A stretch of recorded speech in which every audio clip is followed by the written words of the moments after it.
educating, and empowering you into action.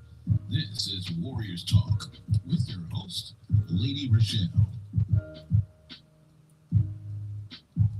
Hello, welcome to Warriors Talk with author and founder Lady ReShell, where we move away from awareness towards action. I need you to stop what you're doing, put those phones down because I need you to share this broadcast right now. Call your sister, call your daughters, call your best friends because tonight's conversation could literally save somebody's life. Our topic: nobody told me this could kill me. Black maternal health, preeclampsia. And tonight, I'm not alone. I have a very special guest with me. She's a warrior, a mother, and a woman who survived something that too many Black women do not. And her story is not just powerful, but it's necessary. If you are tuned in on any form of social media, please like the show, share the show, and invite someone else in on the show that you feel may benefit from this valuable information. On the last episode of Warriors Talk, we talked about the dating recession. You can head on over to YouTube and type in intellectual radio and stay connected for any episodes you may have missed. We are grateful for our sponsor on today. We have Pastor Michael Richardson with the Emmanuel Church of God in Christ, and he has a special message for us. Greetings, I am Pastor Michael Richardson. And I am First Lady Anastasia Richardson from the Emmanuel Church of God in Christ. We're located at 3058 West Van Buren in Chicago, Illinois. We are building upon a solid foundation. And we're inviting you to join us every Sunday morning on Facebook Live at Emmanuel Kojic at 10:15 Central Standard Time. And you can also view our videos on our YouTube channel at Emmanuel Kojic-MR. Once again, this is Pastor Michael Richardson and First Lady Anastasia Richardson. And we're from the Emmanuel Church of God in Christ. We are building upon a solid foundation. Make sure you check out the Emmanuel Church of God in Christ and tell them that you heard it on Warriors Talk. Now, before I bring my guests on, I want to talk about some of these alarming statistics as it relates to our topic on today. So often we hear about individuals, African American women, going into birth and having some not so good outcomes. So, according to the Center for Disease Control for 2026, it says that Black women die in childbirth at a rate of 44.8% per 100,000 live births. Now, compared to white women, their rate is 14.2%. Black women are dying more than three times that rate of white women. Black women were the only group whose maternal death rate showed no decline in 2026. And even for the same diagnosis, women, Black women that is 3 to 4 times more likely to die than that of a white woman. 2/3 of all maternal deaths in the US are deemed preventable. So, what is the issue as it relates to African American women? Behind every statistic is a woman who deserves better. So, tonight we're giving a voice to this conversation. My special guest is a mother. She has a young baby. She is here to share her story, which is something that her and her family do not take for granted because her journey of motherhood included a battle with preeclampsia that tested everything. And we want to welcome to the show. She's right now a fearless advocate for individuals who are going through the same journey that she went through. And we want to hear her story on tonight. Please welcome Jasmine Ferguson to the show. Hello, Jasmine. Hey, How are you? I'm good. You cute. It must be nice outside. It's a little chilly, but Put your arms out. I know it's a little chilly though, but it's not too bad. But it's just a little chilly.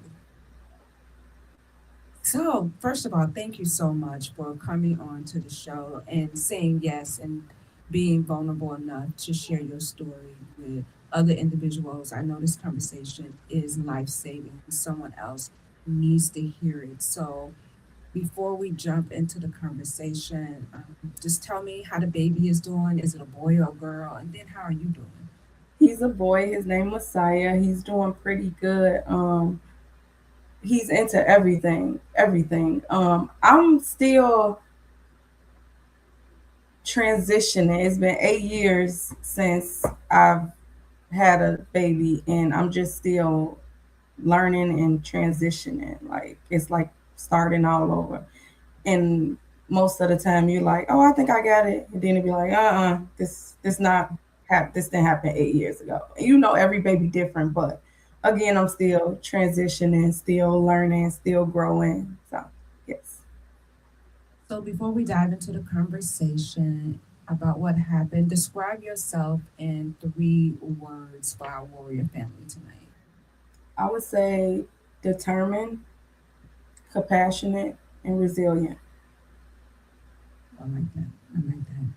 So, take us back to your pregnancy. What was it like before preeclampsia? I want to say preeclampsia because that's the way it looks. Diagnosis. Were you feeling good? What was your expectations before this experience actually happened? I was feeling good actually. I was good. I was eating good. The first month I kind of didn't really have an appetite to eat anything, but after that I was eating. I had energy. It was just like it was just so much to do. And then I got a 15-year-old and I had a 14-year-old at the time and an 8-year-old. So we were able to do a lot of different things up until we got hit. I got hit with the preeclampsia, and then everything was just like I didn't want to do anything. So, did you know what preeclampsia was before it was happening to you, or did you know someone else that had it before, like a family member? So I kind of knew a little bit of it. I had a friend that dealt with it, but then I also had a family member that dealt with it too, and hers was a lot more serious.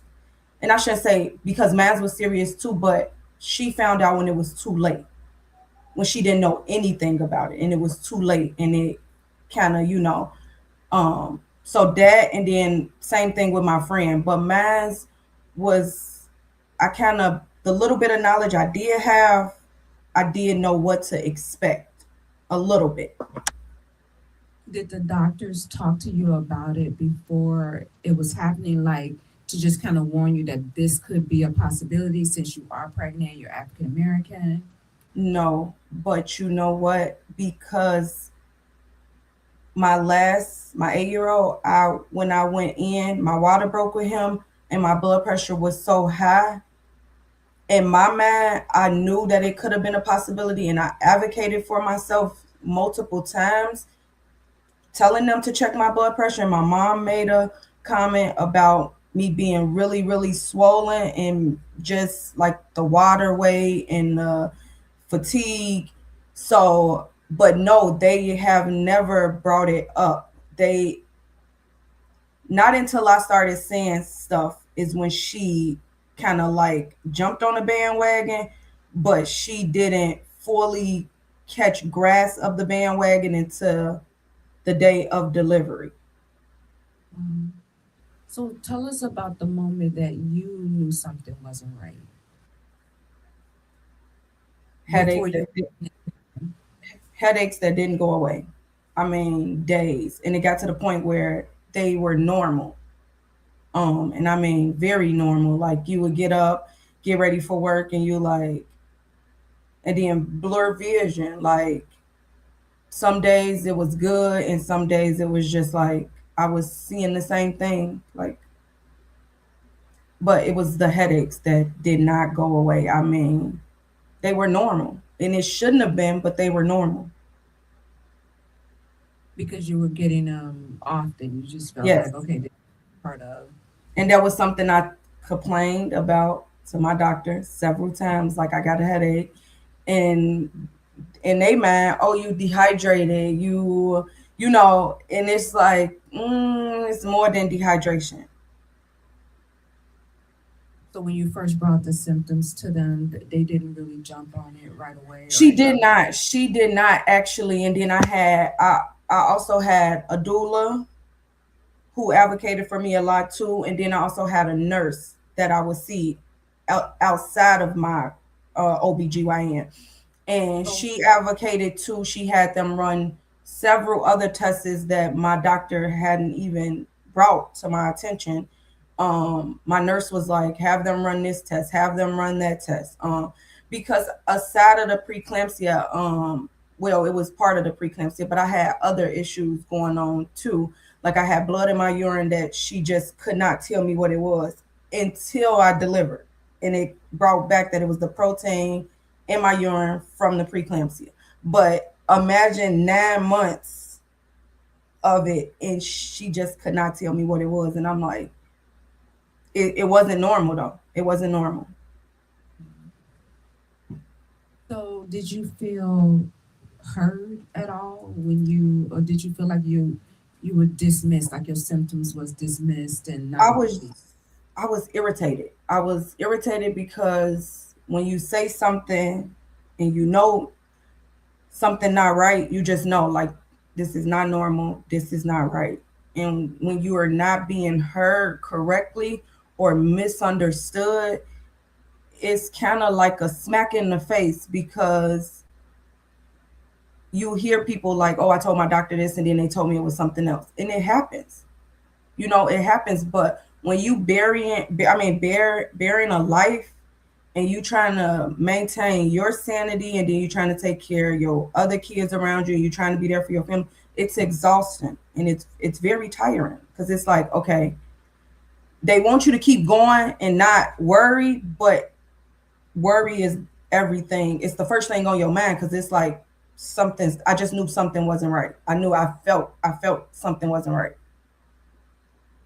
And that's exactly why we're having this conversation right now. I'm glad that you know, you pushed and you advocated for yourself, and so many other women may not be, they may be afraid to speak up for themselves because they feel like, okay, that's the doctor's telling me don't worry about it, this is Everything normal. normal. It might be normal for some people, but it's not normal for everybody. So they're like, "Oh, that's normal. I've seen it before."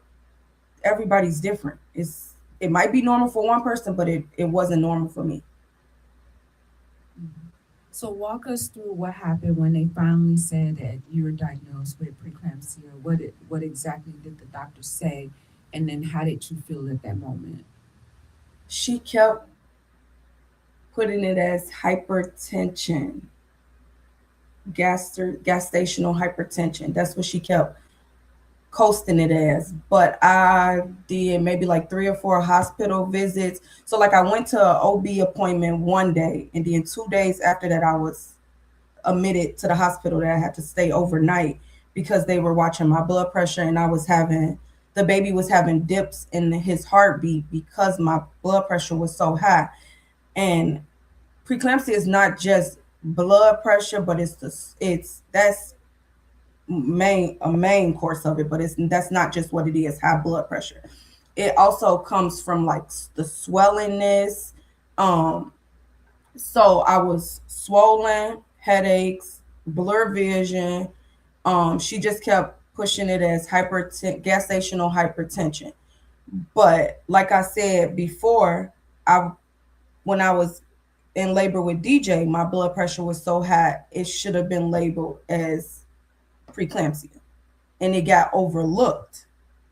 So then here it is, it's 8 years down the line, and they like didn't even, my nurse and my doula said that should have been the first thing that should have been a red flag from your previous delivery.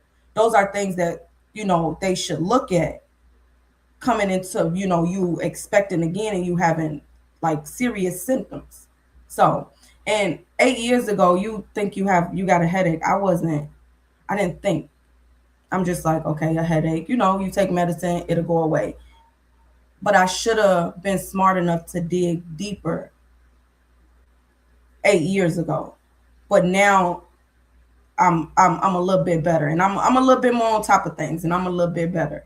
I'm a little bit better, and I thank God for giving me the strength to keep going and being able to not give up and not just be like, oh, okay, they right, because they got that MD don't always mean they right. You just got to know yourself and your body.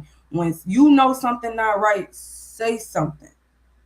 Even if it, like I said, even if it may seem normal to them, doesn't mean it's normal to you. Everybody is different.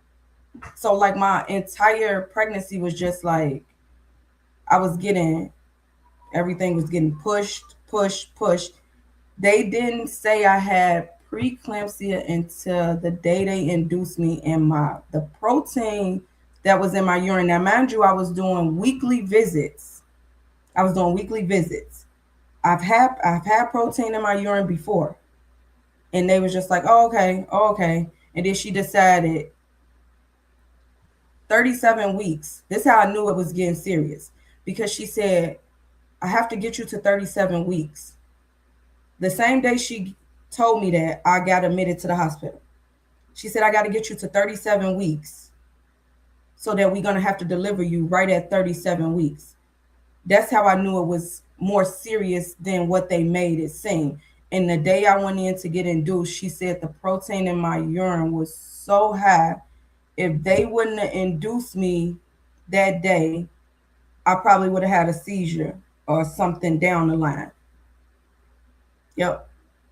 So at that point, like, were you scared, and your thoughts was like, this thing could actually take me out of here? I Yeah. was. Matter of fact, the week before she told me that she was going to induce me, I was very scared because I got admitted to the hospital, and my blood pressure just it was, I couldn't get it to go down. I couldn't get it to go down because you got so much on your mind. They telling you, it's like they talking in codes. To me, that's what it felt like they was talking in codes. Like she like, oh, we're just gonna send you upstairs and let them check you, just maybe try to rest while you upstairs, like in so many words. Like they did an ultrasound, they checked me, and then they like, oh, okay, baby's birth weight is low, but that's all part of preeclampsia. So, and then I'm just like, okay, so now on my mind, I'm thinking, okay, if he's low birth weight, then they might have to ship him off. By him coming 3 weeks early, they're going to have to ship him off to the hospital that can care for him. So now I got all these things going through my mind. And I'm just like, okay. And they just want you to relax. So you're thinking like, how am I supposed to relax? And y'all in here talking in codes, not really saying what you should be saying, but you saying like, you talking in codes. And then, so finally after that, I'm just like, they just kept saying, relax. Okay, so relax is what they said. And that last visit before I got induced, I just was like, at this point, which I was already at that point, I was to the end. My doula was like, we can switch doctors if you want. At this point, I'm just like, I don't even want to go through the hassle of trying to explain it to another doctor, because what if this doctor don't get me, So it's like, it was just all over the place. But my doula made sure she was on point with kind of like everything. She was on point with recording all the hospital visits, recording my pressures. Every time I went to the doctor, we would go through my chart, and we would like literally go through like what they typed up as the end summary, what they all checked over. And so we did make a lot of notes, and we did pinpoint out a lot of things that were overlooked, things that she didn't suggest, my nurse suggested, like doing an ultrasound of the kidneys to make sure I wasn't having kidney stones going on. Like, and when I would bring it to my doctor's attention, she was like, oh yeah, that's a good idea. Like, and so again, I was already So when you 20, 25 weeks, you got to, and then you getting closer and closer, and it's getting serious and serious. And then my doula's like, we can switch doctors. I'm like, like, at this point, I don't trust nobody. Like, I don't know what to do. Like, I just, it's hard to put your trust into somebody else. Like, like, it was a lot of runaround, and it was a lot of back and forth hospital visits. I was still going to work every day. Some days I didn't go because I would have the headaches and the blur vision. But I thank God I was still able to work, because it was a blessing. It's a blessing to be able to move around. It's a blessing to be able to be normal at a time like when everything around you just felt like it was crashing down. Like, some days it was like I was okay, and then other days it was just like I didn't think I was gonna make it, because it was just like, how do I get rid of this headache? How do I explain to my kids that it's 80 degrees outside and I can't take them nowhere because my vision is blurry? Or I'm swollen, my hands swollen, my feet swollen. How do you explain that to them? Like, some days it was just like, I thank God. I prayed, I journaled through my entire pregnancy. Like I said, this pregnancy was a lot different than my other two. And I thank God for the experience, because it just make you look at life a lot different. It make you appreciate a lot. Not like I didn't appreciate things before, but it just make you look at things a lot different. And when I say I'm resilient, I say that because you overcome things and you get through things, and then you are able to, it is a sunshine at the end of the rainbow. And it always will be when you put God first. That's 100% for sure. Yes. So you mentioned, and some people may not know what a doula is.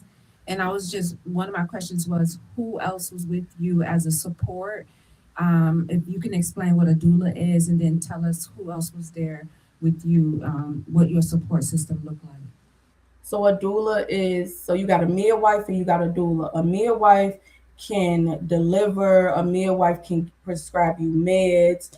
I had a doula. A doula is like a maternal support. I mean, they are every step of the way. They hear you, they listen, they advocate for anything that you say, that you want during your pregnancy. They make sure they get you ready for the, if you decide water birth, natural birth, they just like your plus one during pregnancy. Like, anything you don't understand, my doula, she made sure if it's something I didn't understand, she explained it, she looked it up. We walked through things together. Just like I said, this pregnancy was different from the other ones, because it kind of like opened me up a little bit more. And it was just like thinking about things like, oh, dang, I didn't, that's what made me think before, like, there was probably preeclampsia there before that was overlooked. But when you don't know those things, how can you ask those questions? How can you mention it? And your trust is in the doctors and they don't say anything. How do you know to say anything? I think, like, with your first maybe 1 or 2 births, you kind of like, you really don't know what to expect. So you're depending on to be the expert, right? And they're practicing, really, they're practicing. They just get a lot of practice at it. But I can remember being in labor with my last baby, and I done had 4 babies before that baby. And I was like, can I get, I want to be able to get some meds.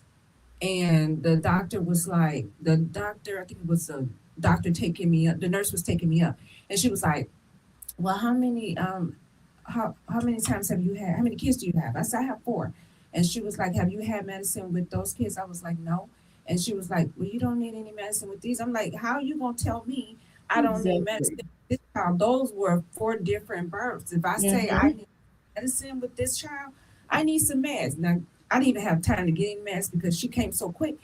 But see how they dismissed me and didn't listen? And they do it so fast because they have done it so many times, and to them it's like everybody is the same. So it's like, get her in and get her out. Like, not, and it was just like, these people really don't care. Like, This to is say, like, serious. you know what I mean? It is. It's very scary. So I was grateful to have my doula, because a lot of questions I didn't know, she was like, did you check this? Did you check that? Same thing with my mom. I'm very grateful for my mom, because she like get an EKG on her. Like, you know, we need to, if you saying that it's not something, let's see what it is. So, you know, I'm very grateful for my mom having that nursing knowledge, and was able to, you know, order tests when I, you know, and I was just, some days I was out of it and I couldn't think. So imagine being in a room with you or your spouse, you know, and you just can't think, and you just like don't know what to say next. And these people are making these decisions for you. Like, that's very scary. It's very And talk, scary. so you can't really Right. You're understand talking in what they code, so you don't have no, and you just like, okay, okay. say. Like, you just have no knowledge of what's going on. Like, and I have a really bad phobia of, in the hospital, if I go to sleep, I'm not gonna wake up. So I don't Oh, sleep. oh, So wow. I'm restless. So can you imagine being restless and you just don't know what's next? And that's how labor started for me. I needed oxygen. I I was just so restless I couldn't think. And they were, I can't even remember what they were saying around me. But then when, after I had my 6 week checkup with my doula, she wrote down everything. I mean, she documented everything. She documented when they gave me the Pitocin, when the Pitocin started kicking in. They like, I mean, they gave it to me, and then they kept, I have a high pain tolerance. So they kept cranking it, cranking it, cranking it up. Like, I mean, cranking it. And the contractions wasn't bad until they started giving me that Pitocin. And that's when it was like, what is going on? And so I told her, my doula, I said, can they stop the Pitocin? Like, the contractions I can withstand. It was when they gave me the Pitocin that made it worse. And after they took the Pitocin, knocked it down a notch, I was able to do a natural delivery, no, you know, no epidural or any of that. But it was just like, a lot of that stuff, I was just like completely out of it. Like, I mean, I've never been given oxygen to be able to push. Like, that's another preeclampsia sign. You out of breath.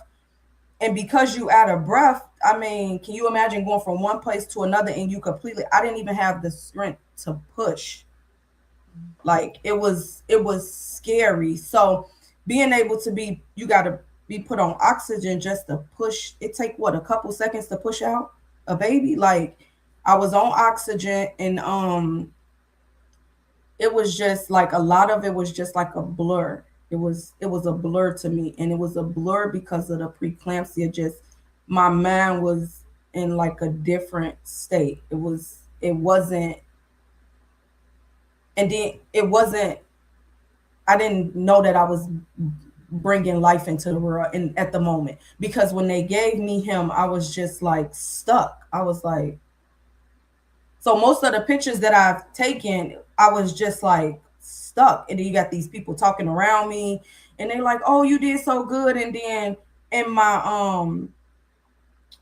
my list of things I wanted done, I had it where he's with me for the first 2 hours before they do anything. And if they needed to do anything, they should be able to do it with him on my chest.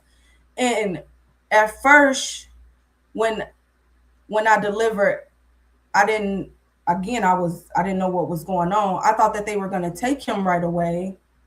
Now, if my doula wasn't in there, they probably would have took him right away, because I was completely out of it. And she was like, no, go back to what, make sure y'all reading.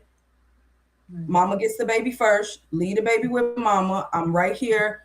This is what it is. Even when they were coming in and they were making the decisions like, oh, should we do the epidural? My doula like, did she say she wanted the epidural?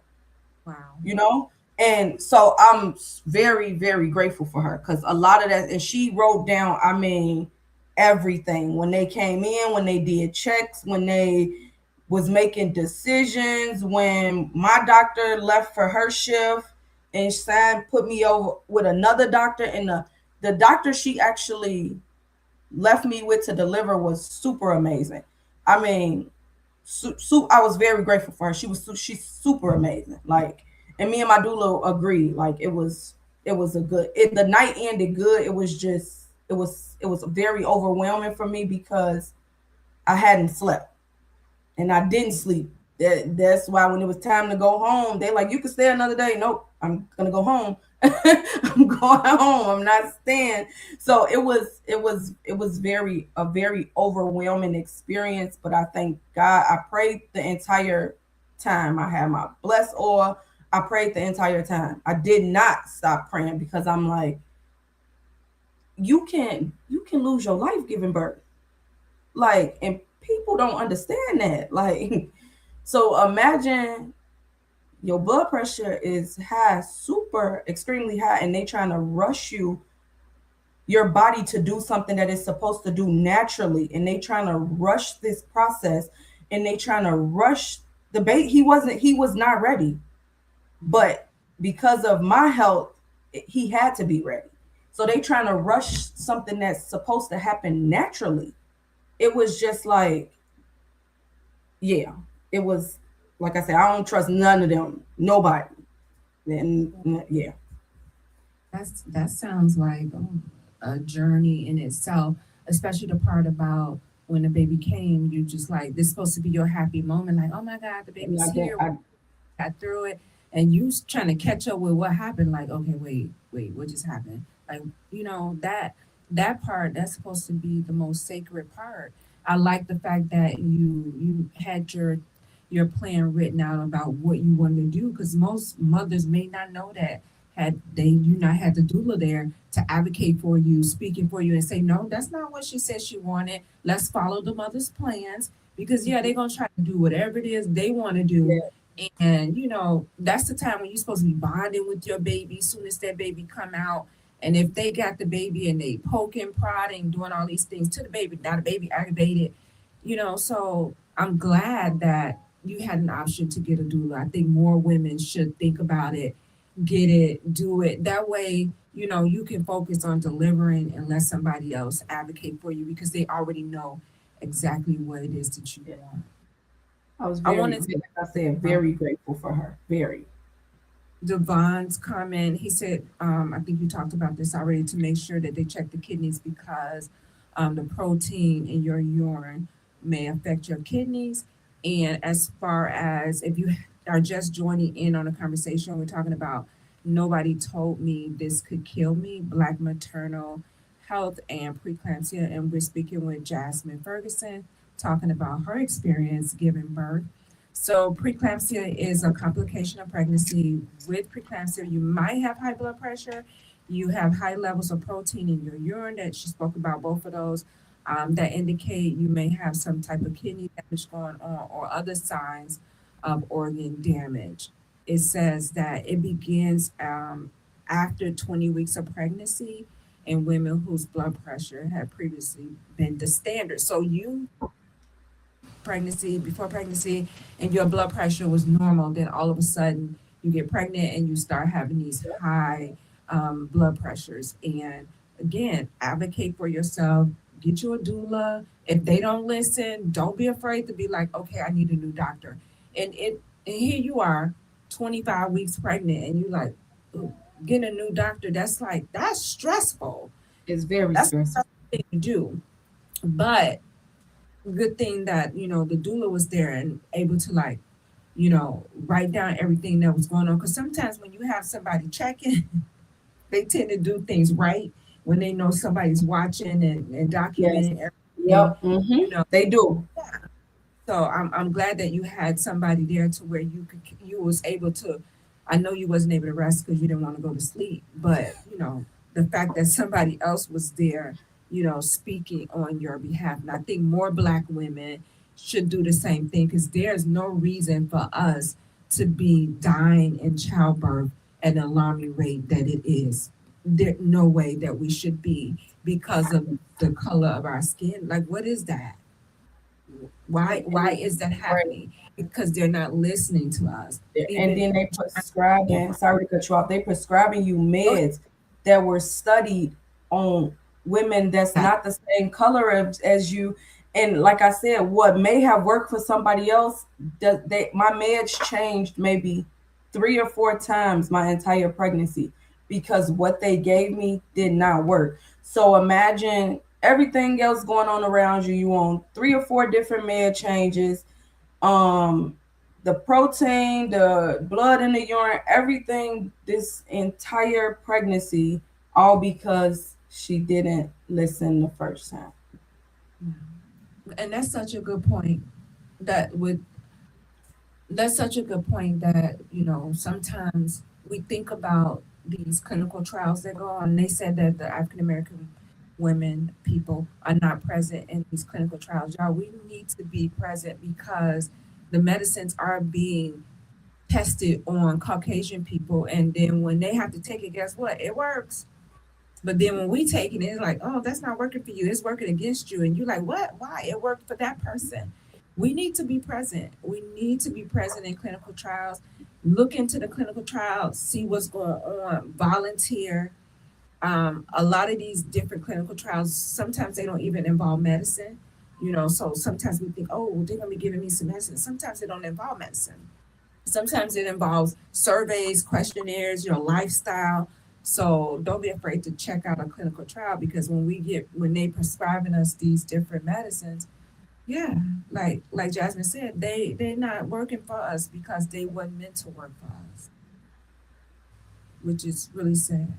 So you mentioned a lot of these symptoms and these warnings that I want people to know about. She mentioned the severe headaches that would not go away. She mentioned the vision. Your vision changed, the blurred vision.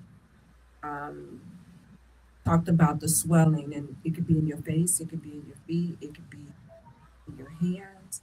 If you notice these things and you're pregnant and you bring it to the attention of your doctor, some people may have pain in their abdomen, like right underneath your ribs. Some people may have nausea, vomiting. In the second half of your pregnancy, they're saying about 20 weeks. She mentioned being out of breath, not having to be on oxygen. And they also mentioned rapid weight gain, more Which than was two another pounds, more more than than two two pounds pounds. a week. Yeah, I was the heaviest I've ever been. And it was more. He was so little. It was more the water.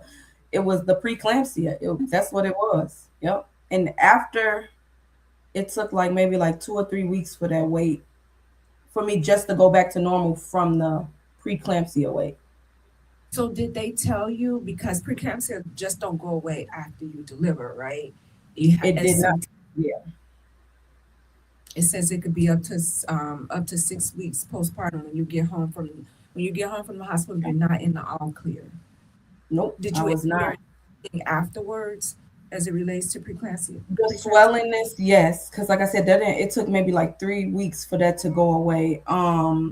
And the headaches, I was still, although my blood pressure was good, the headaches didn't go away. So see, that's how it gets you, because it plays a major part in like blood pressure. But although my blood pressure was good, the headaches and the kind of blur vision and the fatigue, it just did not go away.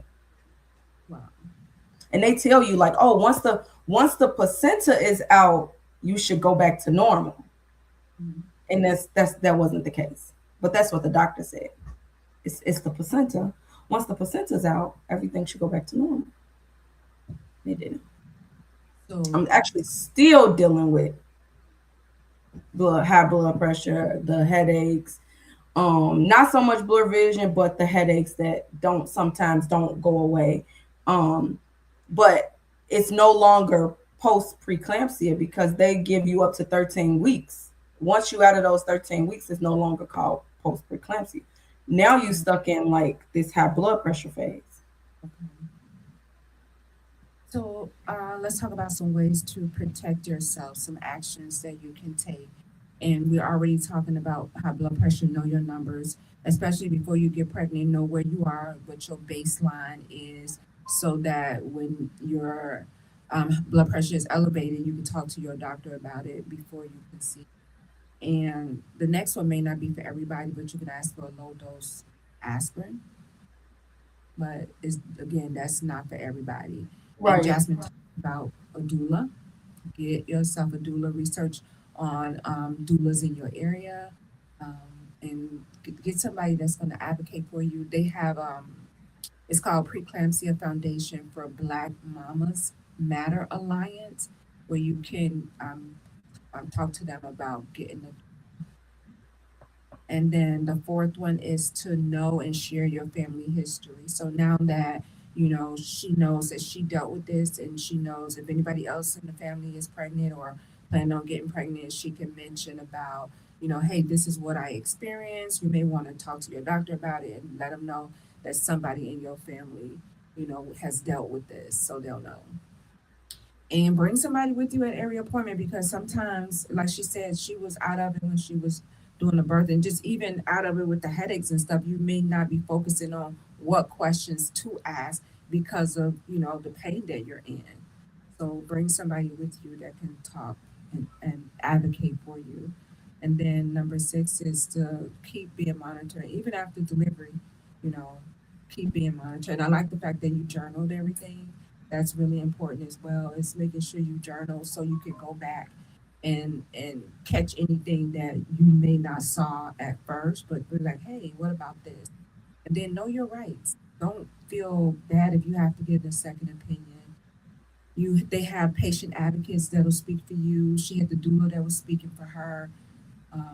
Those are some of the things that you can do. And here go a resource that you can use. Black Mamas, I mentioned that one. You can go to blackmamasmatter.org for more information. You can go to Preeclampsia Foundation, preeclampsia.org, or the American Heart Association as it relates to maternal health. Ooh, I have enjoyed your story, Jasmine. I know that this show is going to help a lot of women who are pregnant, who want to get pregnant, and or they're going to the doctor and the doctor is not listening, and just hearing you advocate for yourself and having someone else there to advocate for you. You have a powerful story. I commend you for being vulnerable enough to. Thank you. So what's next for Jasmine as it relates to how old is the baby now? 7 months. 7 months. Wow. Yeah. It's good to hear. So how are you doing right now, Jasmine? I'm good. Blood pressure actually has been settled. It's been good. So I get them splurs in the day, where it's like, okay, my head hurting, what to do. But I'm good. I've been good. Keep a prayer and a plan, that's for sure. That's my motive. Do you leave the women with any words of wisdom as it relates to preeclampsia? Don't give up. Know your rights. Um, Ask questions when you don't know, and if you don't trust the person you ask somebody else. Um,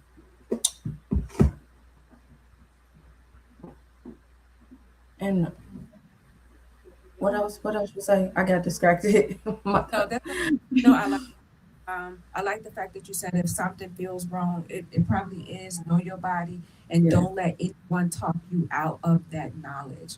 Continue to advocate for yourself. yes. Well, Jasmine, And thank you so much. Go ahead. go ahead. No, you go. No, go ahead. Be your, Oh, your final thought. and just make sure you got somebody with you that know, like, a good support team. I had a very, very, very good support team. My mom, my doula, my kids' dad. Like, you gotta have a really good support team. Ask those questions like, she been like this lately. Why don't this make sense? Like, what, have somebody that understands with you. Like, if it's one day you fatigue, you got somebody that understand, like, okay, this is not the end of the world. We in this together. So make sure you got the right person by your side that can, help you, family, whomever. But just make sure you got that person that If you don't understand something, they may understand it better than you. We all learn from each other. I totally agree. And what you just heard tonight is because of this show exists, because awareness starts the conversation, but a real voice, a real story, a survivor, that is what changed lives. So, Jasmine, thank you again. You're not just a survivor, but you showed up and you became someone else's light tonight. So, I appreciate it. Thank you. Thanks Thank for you guys. having me. Welcome. Thank you guys for tuning in to Warriors Talk with author and founder Lady ReShell, where we are changing lives one warrior at a time. Thank you for listening to this week's edition of Warriors Talk with Lady ReShell. To find out more about Warriors Talk, follow at Warriors Talk, the number 1, on all social media outlets, and Warriors Talk with Lady ReShell on YouTube. Please join us next week and every Monday evening at 6 p.m. Central Standard Time on intellectualradio.com for Warriors Talk with Lady ReShell, where we encourage, educate, and empower you into action.